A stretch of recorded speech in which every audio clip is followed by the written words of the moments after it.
मैं आपकी biology educator वर्षा सिंह आपका तहे दिल से बहुत बहुत स्वागत करती हूँ। तो जल्दी से सभी बच्चे जुड़ जाएं। आज का टॉपिक आपको पता ही है क्या है। आज हम 35 मोस्ट इम्पॉर्टेंट लॉन्ग क्वेश्चन देखने जा रहे हैं। ठीक, चलो क्वेश्चन नंबर फर्स्ट पे आ जाते हैं हम। क्वेश्चन नंबर फर्स्ट, अलैंगिक जनन की विभिन्न विधियों का उल्लेख कीजिए।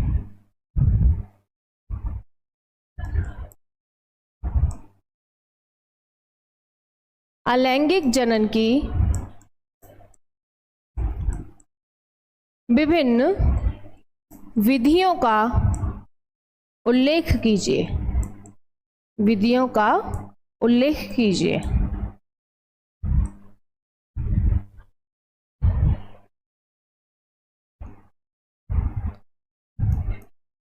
अभी कुछ हम फर्स्ट चैप्टर से भी बताएंगे भाई, हमारे यूपी बोर्ड से ही तो हट गया है, जहां से नहीं हटा है उन बच्चों को तो चाहिए होगा।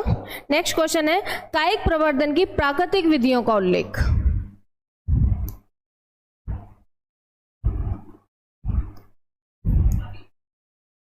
कायिक प्रवर्धन की प्राकृतिक विधियों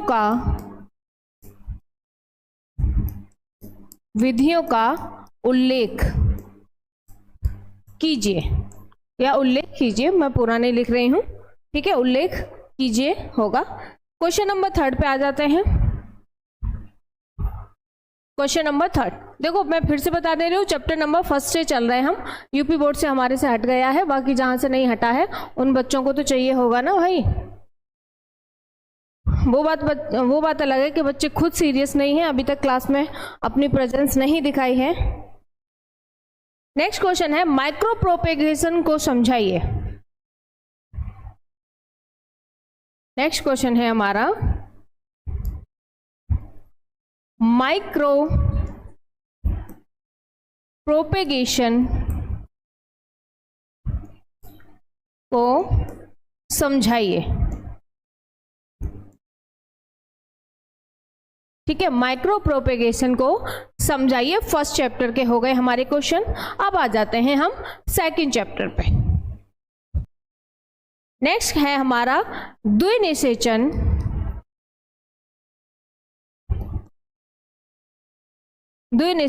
व त्रिनिषेचन व त्रिसंलयन,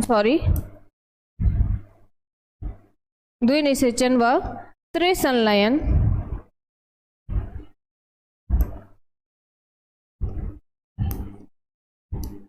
से आप क्या समझते हैं?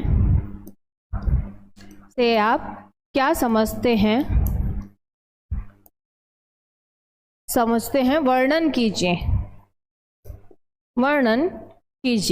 आधे बच्चे कहेंगे मैम हम कुछ नहीं समझते, जानती हूं मैं आप सबको, ठीक है।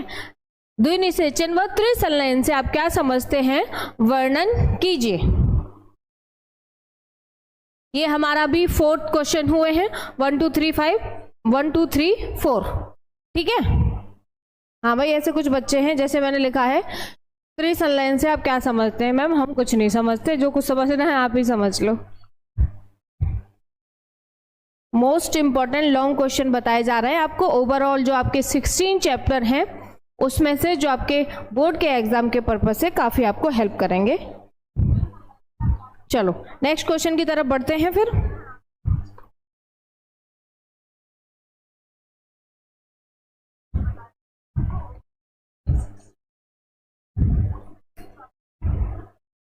चलिए क्वेश्चन नंबर 5 पे आते हैं हम।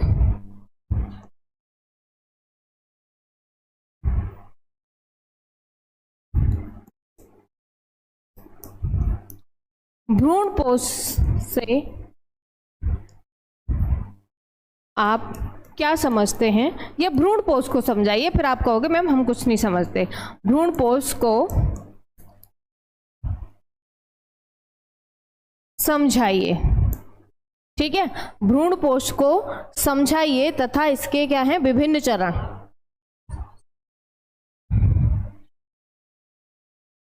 ऐसे लिख देते हैं, भ्रूणपोष क्या है तथा इसके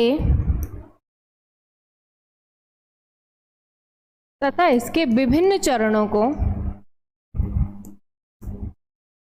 बताइए। ठीक है, भ्रूणपोष क्या है तथा इसके विभिन्न चरणों को बताइए। भ्रूणपोष के विभिन्न चरणों को बताइए। क्वेश्चन नंबर 5 पे आ जाते हैं। क्वेश्चन नंबर 5 है हमारा, बीजांड की संरचना का सचित्र वर्णन। बीजांड की संरचना का सचित्र वर्णन यानी कि चित्र सहित, सचित्र वर्णन। सचित्र वर्णन का मतलब चित्र सहित आपको वर्णन करना है। ठीक है, चित्र सहित आपको वर्णन करना है। चलो आगे बढ़ते हैं।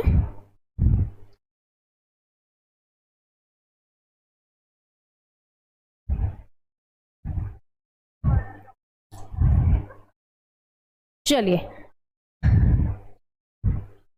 नेक्स्ट क्वेश्चन की तरफ बढ़ते हैं। क्वेश्चन नंबर 6, प्रजनन से आप क्या समझते हैं?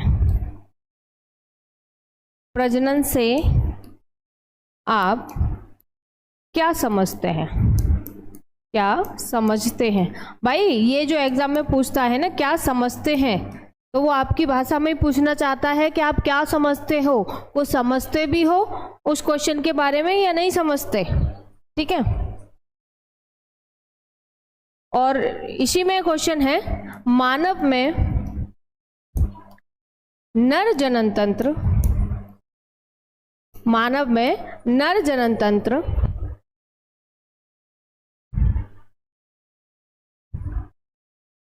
व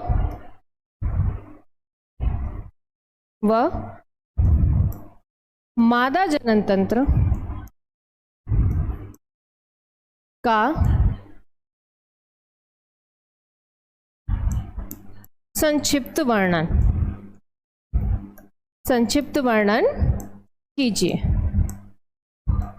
ठीक है, थर्ड चैप्टर से आ गया ये। प्रजनन से आप क्या समझते हैं तथा इसमें नर जनन तंत्र तथा मादा जनन तंत्र यानी कि फीमेल रिप्रोडक्टिव सिस्टम और मेल रिप्रोडक्टिव सिस्टम, इसमें दोनों आ गए हैं।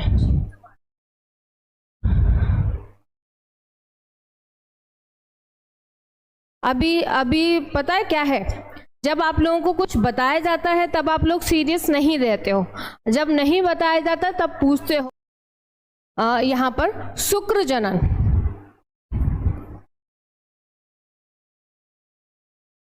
शुक्र जनन, इसमें ऐसे लिख देना शुक्र जनन व स्लैश करके अंड जनन, दोनों में से कुछ भी पूछ सकता है। शुक्र जनन व अंड जनन को बताइए। ठीक है, शुक्र जनन व अंड जनन को बताइए या हम कहेंगे समझाइए। ये भी थर्ड चैप्टर से ही है हमारा, स्पर्मेटोजेनेसिस और oogenesis। ठीक है, हाँ राहुल ने कहा है स्पर्मेटोजेनेसिस, सही है राहुल। नेक्स्ट क्वेश्चन की तरफ बढ़ेंगे अपने हम।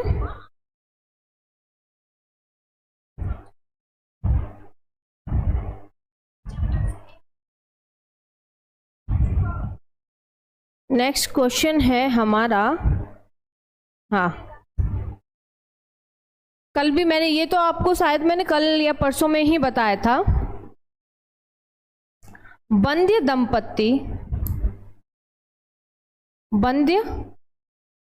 दंपतियों को संतान प्राप्ति हेतु, हाँ बंध दंपतियों को संतान प्राप्ति हेतु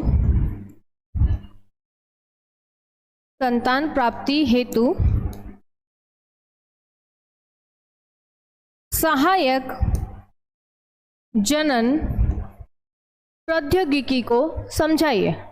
सहायक जनन प्रौद्योगिकी को समझाइए।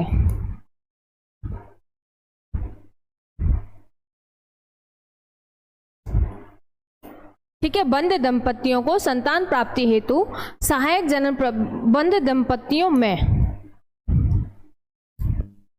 अब ठीक है, बंध दंपतियों में संतान प्राप्ति हेतु सहायक जनन प्रौद्योगिकी को आपको समझाना है। क्वेश्चन नंबर 9,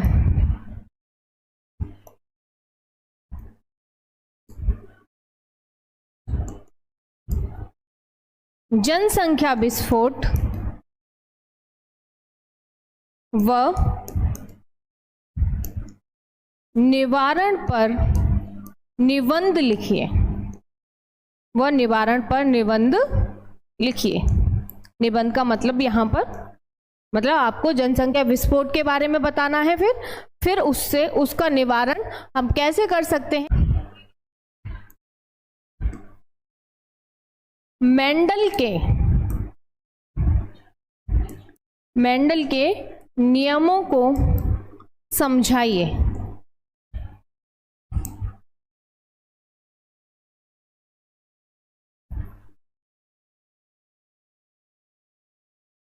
देखिए, मेंडल के नियमों को समझाइए। इसमें मेंडल के तीनों नियम आ जाएंगे, प्रभाविता का नियम, पृथक्करण का नियम और स्वतंत्र अपव्यूहन का नियम। क्योंकि क्या पूछा है, मेंडल के नियमों को समझाइए।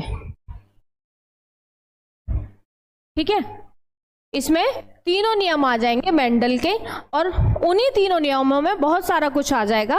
अगर आपको मेंडल के तीनों नियम पता हैं डिटेल में, तो आपको प्रॉब्लम नहीं होगी इस क्वेश्चन को लिखने में। चलो राधा, आप भी नोट कर रही हो साथ में, बहुत अच्छी बात है। नेक्स्ट क्वेश्चन है, द्विक्रॉस पर आधारित मेंडल की वंशागति का सिद्धांत बताइए।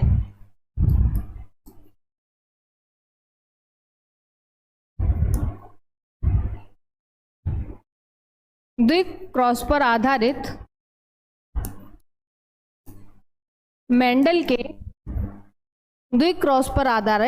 मेंडल के वंशागति के सिद्धांत की व्याख्या कीजिए। मेंडल के वंशागति के सिद्धांत की व्याख्या कीजिए। सिद्धांत की व्याख्या कीजिए। ठीक है, क्वेश्चन नंबर कितने हो गए? 11 हो गए हैं। 11 क्वेश्चन हम अभी तक देख चुके हैं। अब चलते हैं क्वेश्चन नंबर 12 की तरफ से हैं। इसी चैप्टर का है। लिंग सहलग्न है ये। गुणों से आप क्या समझते हैं?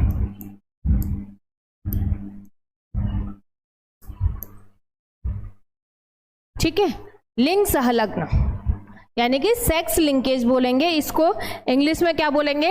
सेक्स लिंकेज बोलेंगे। लिंग सहलग्न पूछा है, लिंग सहलग्न गुणों से आप क्या समझते हैं? व्याख्या कीजिए, वर्णन कीजिए रहता है। प्रियंका शुक्ला, मैं फिर से बोल दे रही हूँ, 5th चैप्टर हमारा स्टार्ट होने वाला है, सारा कुछ आपको डिटेल में बताएंगे।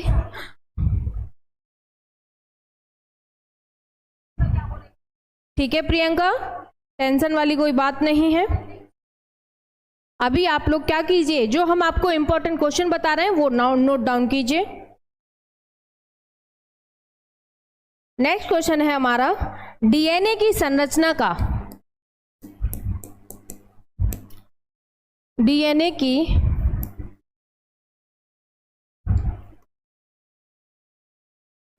की संरचना के वॉटसन व क्रिक मॉडल को समझाइए। ये होगा वॉटसन व क्रिक मॉडल को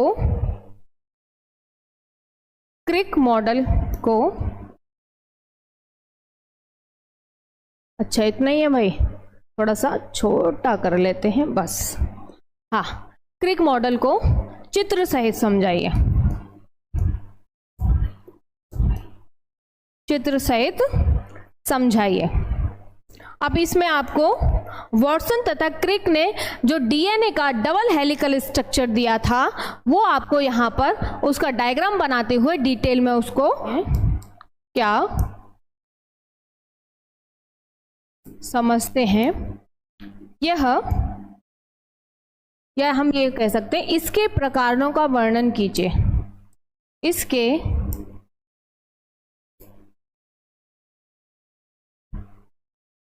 प्रकारों का, यानी कि आरएनए कितने प्रकार के होते हैं, इसके प्रकारों का वर्णन कीजिए।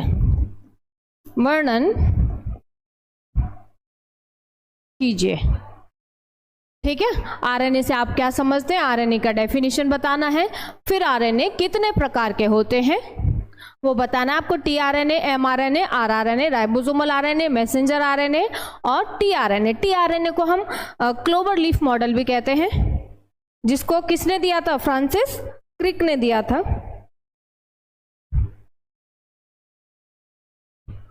नेक्स्ट क्वेश्चन है आनुवांशिक कूट की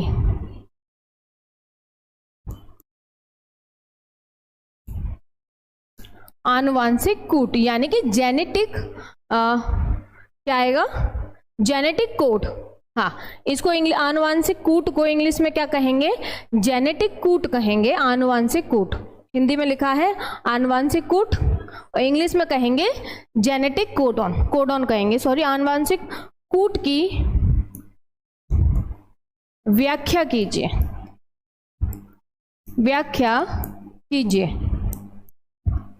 यानी कि जेनेटिक कोडॉन किसे कहते हैं वो आपको यहां पर बताना है। मैम कमेंट पर कमेंट कर रही थी। हाँ, central dogma of molecular biology भी है। राहुल अच्छा बता रहे हैं, फ्रांसिस क्रिक ने ही दिया था। हाँ, central dogma of molecular biology. ठीक है, आगे बढ़े। फिर कितने क्वेश्चन हो गए हमारे, 15 हो गए। क्वेश्चन नंबर 16 पे आ जाते हैं। टोटल हमको कितने देखने हैं, 35।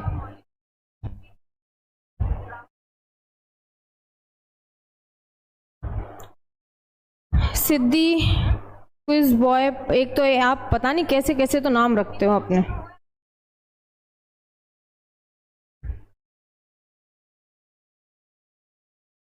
नेक्स्ट है कैंसर रोग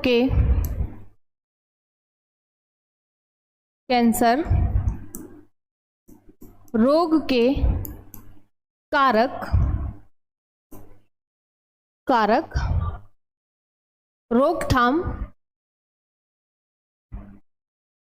रोकथाम व बचाव पर प्रकाश डालिए।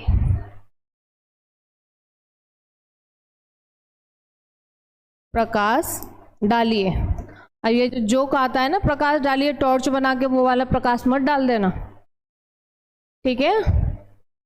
छोटे बच्चों का वो आता है ना, जोक्स में आता है, लो क्वेश्चन आए प्रकाश डालिए, बच्चे ने प्रकाश डाल दिया।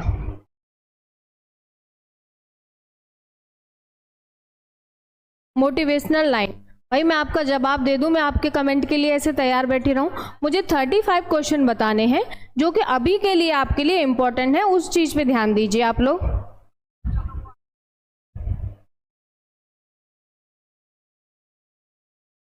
चलिए, संक्रमण रोग से आप क्या समझते हैं। नेक्स्ट क्वेश्चन है हमारा, संक्रमण रोगों से लिख देते हैं, रोगों से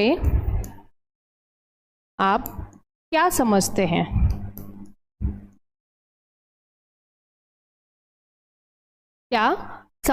हैं। दो उदाहरण देके इनके कारक, लक्षण व रोकथाम की विधि लिखिए। इनके कारक, रोकथाम व लक्षण की विधि लिखिए। ठीक है, ये हो गए हमारे 17 क्वेश्चन। आगे बढ़ते हैं हम। रक्षा से आप क्या समझते हैं।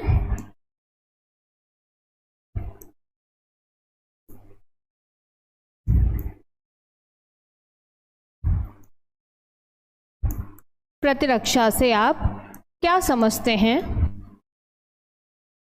आगे क्या है इसमें? आगे है प्रतिरक्षा तंत्रों का वर्णन कीजिए।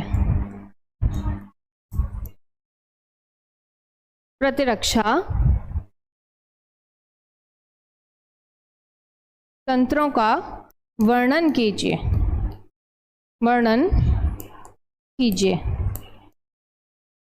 ये है हमारा क्वेश्चन नंबर 18। अब हम बढ़ेंगे अपना क्वेश्चन नंबर 19 की तरफ। ठीक है, अब हम बढ़ेंगे अपना क्वेश्चन नंबर 19 की तरफ।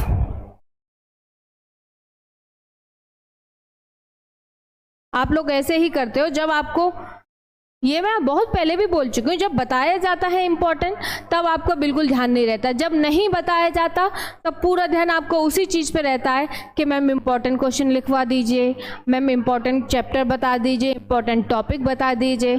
अब हम इम्पोर्टेंट लॉन्ग क्वेश्चन आपको लिखा रहे हैं, तो अभी बात करने से बिल्कुल भी फुर्सत आपको नहीं मिल रही। कितने बेचारे सारे के सारे बच्चे बिजी चल रहे हैं बात करने में।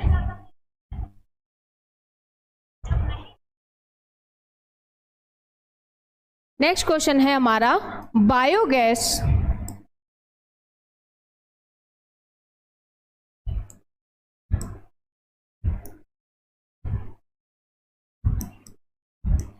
बायोगैस संयंत्र की संरचना का वर्णन कीजिए। बायोगैस संयंत्र की संरचना का वर्णन कीजिए। वर्णन कीजिए। भाई आपको ये तो पता होना चाहिए कि लॉन्ग क्वेश्चन हमको कौन कौन से पढ़ने हैं जो इम्पोर्टेंट है, मोटिवेशनल है। कम से कम ये पता तो होना चाहिए कि लॉन्ग क्वेश्चन हमें कौन कौन से पढ़ने हैं जो हमारे बोर्ड के एग्जाम से रिलेटेड हैं। कॉन्सेप्ट अभी हुआ है नहीं हुआ है उस बात पे ध्यान नहीं देना है, इंपॉर्टेंट बताया जा रहा है तो वो नोट कीजिए। पीसीआर पर टिप्पणी लिखिए।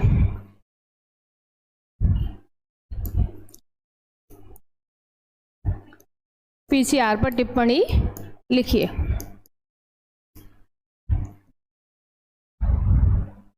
Question number 21। ऐसा नहीं है मैं आप लोगों के कमेंट नहीं देखती, क्वेश्चन लिखने के बाद मैं देखने लग जाती हूँ। हंस लीजिए अब, गरिमा, राशिद और ये राजपूत, बड़ी हंसी आ रही है अब, हैं?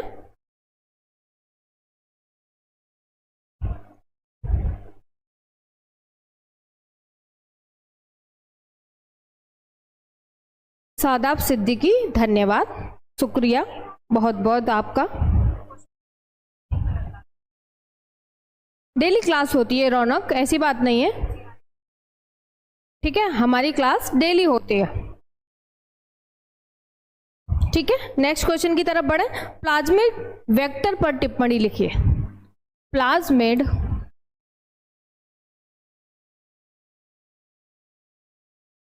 एक मिनट रुकिएगा।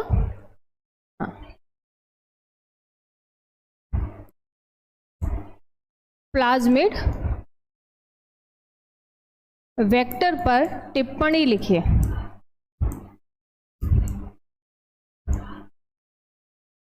प्लाज्मिड वेक्टर पर टिप्पणी लिखिए 21। अब हम बढ़ते हैं क्वेश्चन नंबर 22 की तरफ। Most welcome ma'am.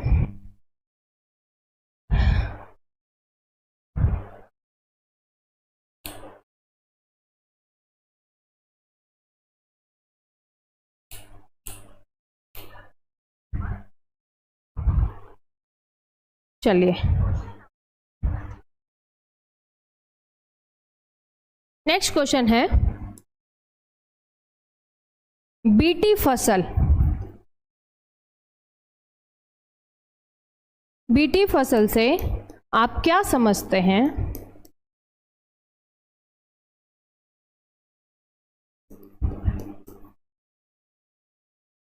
बीटी फसल से आप क्या समझते हैं? उदाहरण देकर समझाइए। चलिए उदाहरण देकर समझाइए। भाई जो एग्जामिनर क्वेश्चन बनाता है ना, देकर समझाइए। वो आपका पॉइंट ऑफ व्यू जानना चाहता है कि जो आप वो क्यों कहते हैं, कि आप क्या समझते हैं। तो वो आपका पॉइंट ऑफ व्यू जानना चाहते हैं कि जो उन्होंने क्वेश्चन दिया है आपका उस पर क्या टिप्पणी है। ठीक है, आपकी उस पर क्या टिप्पणी है। क्वेश्चन नंबर 22 हो गए। चलो 23 की तरफ बढ़ेंगे अब हम। क्वेश्चन नंबर 23 देख लेते हैं। हाँ, नेक्स्ट क्वेश्चन है जैव प्रौद्योगिकी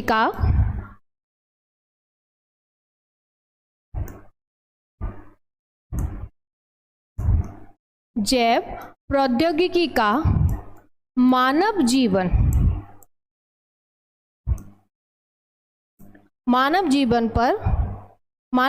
में क्या महत्व है। मानव जीवन में क्या महत्व है।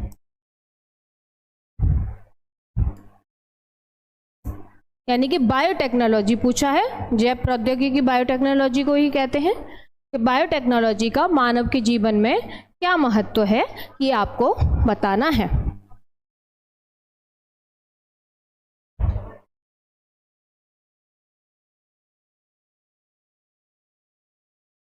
अरे रूही, ये तो भाई रूही कुछ ज्यादा नहीं हो गया, रूही ठाकुर।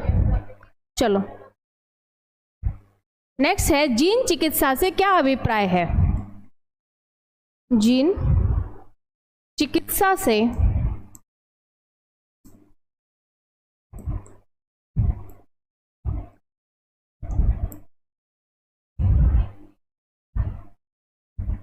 क्या अभिप्राय है। यानी कि यहाँ पे आपको जीन चिकित्सा के बारे में बताना है। क्वेश्चन नंबर 25 की तरफ बढ़ेंगे अब हम।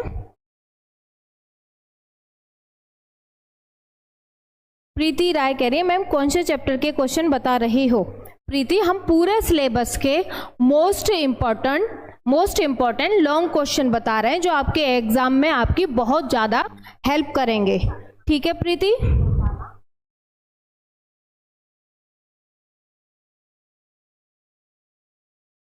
नेक्स्ट है आनुवांशिक इंजीनियरिंग किसे कहते हैं।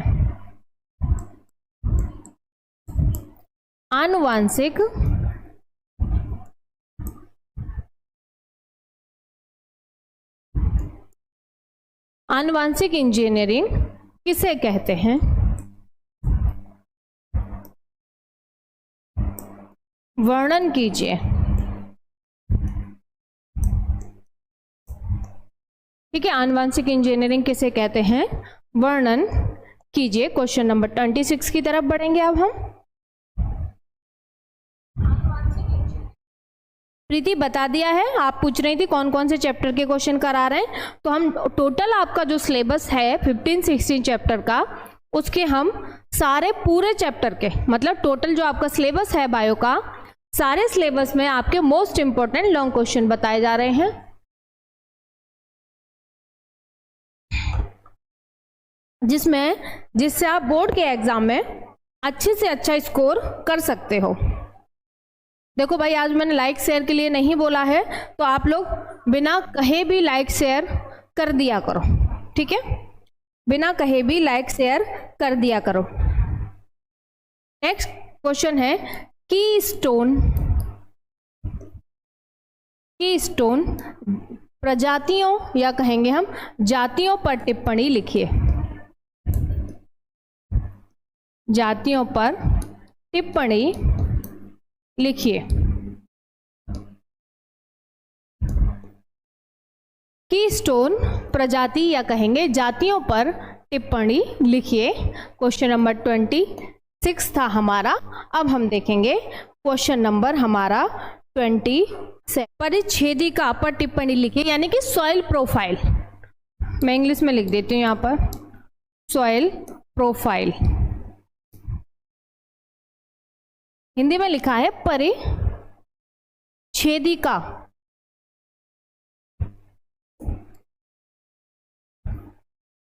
हम सॉइल प्रोफाइल, चलो हिंदी में भी लिख देती हूँ,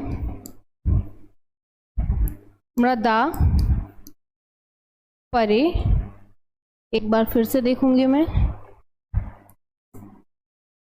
मृदा परिच्छेदिका यानी कि सॉइल प्रोफाइल पर टिप्पणी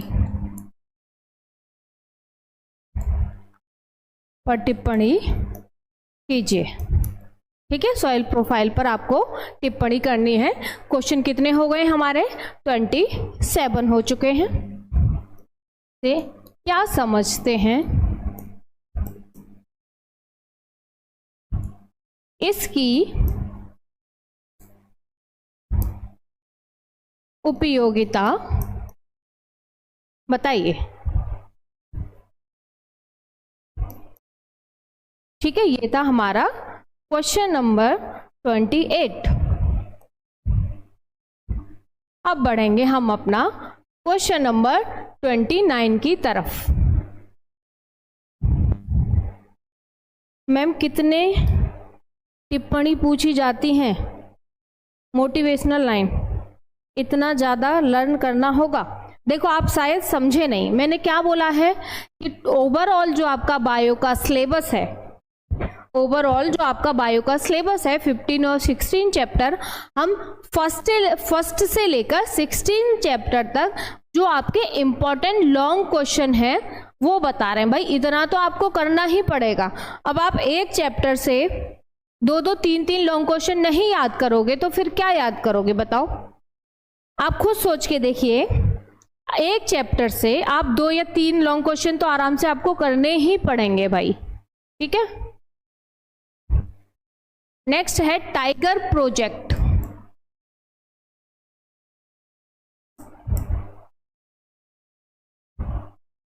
पर टिप्पणी कीजिए। इतना तो भाई करना पड़ेगा, बिना मेहनत किए फल आपको नहीं मिलेगा। जैव विविधता करवा दिया था। संकटग्रस्त जातियां किसे कहते हैं? इसे लिख लो, एक क्वेश्चन और है। संकटग्रस्त या क्या लिखा है? संकटग्रस्त जातियां। हाँ सही है। जातियां किसे कहते हैं? संकटग्रस्त जातियां किसे कहते हैं? किन्हीं 5 संकटग्रस्त जातियों का उदाहरण दीजिए, या हम कह सकते हैं उदाहरण देकर समझाइए।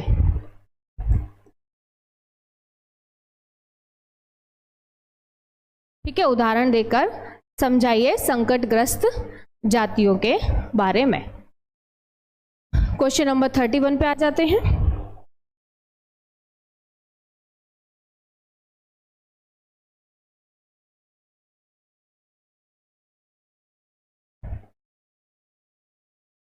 भाई इतना तो आपको करना पड़ेगा, मैं सारे बच्चों से बोल रही हूं। एक चैप्टर से आपको कम से कम 2 से 3 क्वेश्चन तो आपको करने ही पड़ेंगे। इतना तो करना ही पड़ेगा। लास्ट चैप्टर हमारा कौन सा है? पर्यावरण के मुद्दे। तो इसमें है हमारा वायु प्रदूषण से, वायु प्रदूषण क्या है, इसके कारक, कारणों एवं प्रभावों की व्याख्या कीजिए।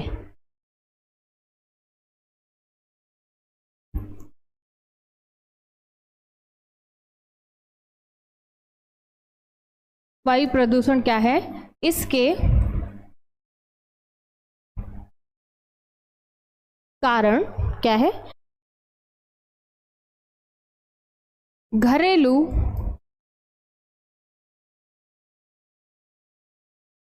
वाहित मल, घरेलू वाहित मल के विभिन्न घटक क्या हैं, वाहित मल के प्रभाव की चर्चा कीजिए तथा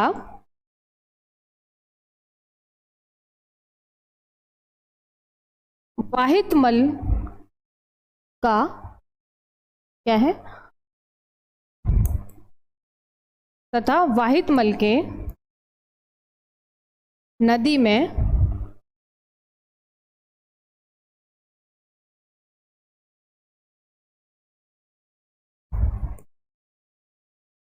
में विसर्जन से होने वाले दुष्परिणामों या कहेंगे होने वाले प्रभावों की चर्चा कीजिए।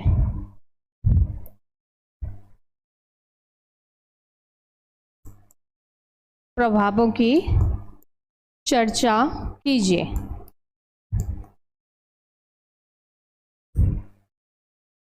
क्वेश्चन नंबर 33 की तरफ बढ़ेंगे हम।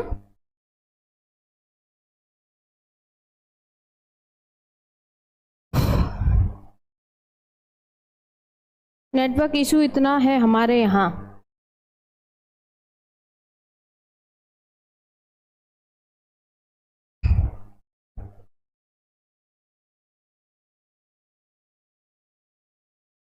ग्रीन हाउस प्रभाव क्या है, या कहेंगे ग्रीन हाउस पर टिप्पणी दीजिए।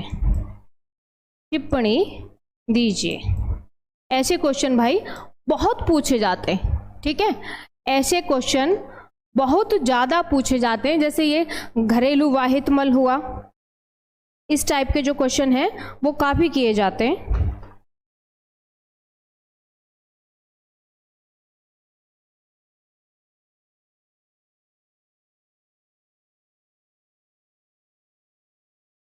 दो क्वेश्चन बचे हैं हमारे 34 और 35, उनको देख लेंगे अभी।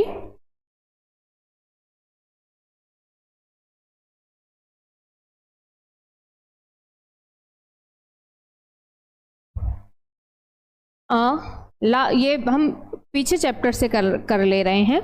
ये है हमारा पुनर्योजन।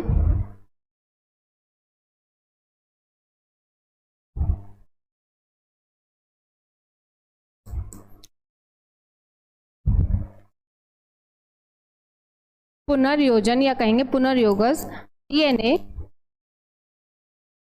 तकनीकी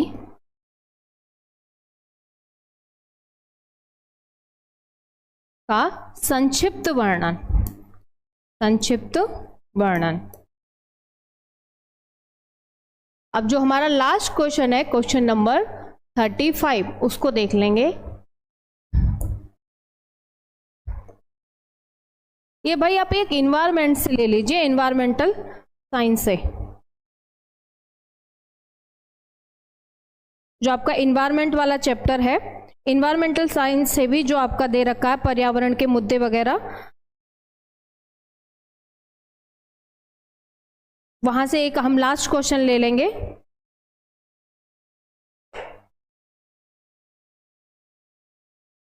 हाँ, नेक्स्ट क्वेश्चन है हमारा पारितंत्र के घटकों की व्याख्या कीजिए।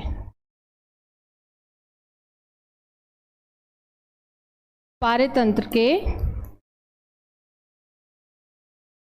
घटकों की व्याख्या कीजिए। व्याख्या कीजिए यानी कि इकोसिस्टम में जो घटक पाए जाते हैं वो आपको यहाँ पर बताने हैं, ठीक है। ये हो गए आपके 35 क्वेश्चन, ठीक है। ये हो गए आपके 35 क्वेश्चन इंपॉर्टेंट।